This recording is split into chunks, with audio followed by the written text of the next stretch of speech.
കഴിഞ്ഞ ദിവസം സ്പേമിന്റെ കൗണ്ടും ക്വാളിറ്റിയും കൂട്ടാൻ എന്തൊക്കെ ചെയ്യണമെന്ന് ഞാൻ പറഞ്ഞില്ലേ.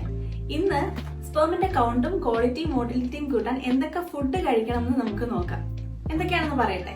ബദാം, അണ്ടിപ്പരിപ്പ്, എള്ള്, കടല, മത്തങ്ങയുടെ അരി ഉണക്കിയത് അല്ലെങ്കിൽ പംകിൻ സീഡ്സ്, പാലും പാലിന്റെ ഉൽപ്പന്നങ്ങളും, പിന്നെ മുട്ട, പയറുവർഗ്ഗങ്ങൾ, ധാന്യങ്ങൾ, ഇതൊക്കെ സ്പേമിന്റെ പ്രൊഡക്ഷനെ കൂട്ടാനായിട്ട് ഹെൽപ്പ് ചെയ്യും. കാരണം ഇതിനകത്ത് സിങ്കിന്റെ അംശം വളരെ കൂടുതലാണ്. സ്പേമിന്റെ മോട്ടിലിറ്റി കൂട്ടാനായിട്ട് ഒമേഗ 3 ഫാറ്റി ആസിഡ്സ് അധികമായിട്ടുള്ള മത്തി, അയല, സാമൺ പോലുള്ള മീനുകൾ നന്നായിട്ട് കഴിക്കണം. അതുപോലെ walnuts, chia seeds, flax seeds, ഇവയൊക്കെ ഒമേഗ 3 ഫാറ്റി ആസിഡ്സ് അധികമായിട്ടുള്ള ഫുഡുകളാണ്.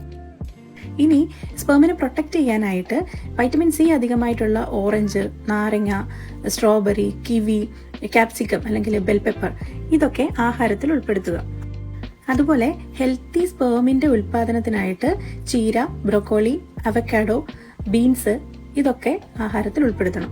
വാട്ടർമെലൺ അല്ലെങ്കിൽ തണ്ണിമത്തൻ, മധുര നാരങ്ങ, തക്കാളി, ഇവയൊക്കെ സ്പേമിന്റെ ക്വാളിറ്റി കൂട്ടാൻ ഹെൽപ്പ് ചെയ്യും. പ്രത്യേകം ശ്രദ്ധിക്കേണ്ടത് തക്കാളി കുക്ക് ചെയ്ത് കഴിക്കാനായിട്ട് നോക്കുക. അതുപോലെ ബ്രസിൽ നട്ട്സ്, സൺഫ്ലവർ സീഡ് അല്ലെങ്കിൽ സൂര്യകാന്തിയുടെ അരി ഉണക്കിയത്, ഇതൊക്കെ സ്പേമിന്റെ മോട്ടിലിറ്റി അല്ലെങ്കിൽ മൂവ്മെന്റ് കൂട്ടാനായിട്ട് സഹായിക്കും.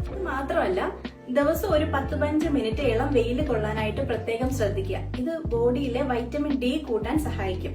ഈ വൈറ്റമിൻ ഡി സ്പേമിന്റെ ക്വാളിറ്റി മെയിൻറ്റെയിൻ ചെയ്യാനും ഹെൽപ്പ് ചെയ്യും.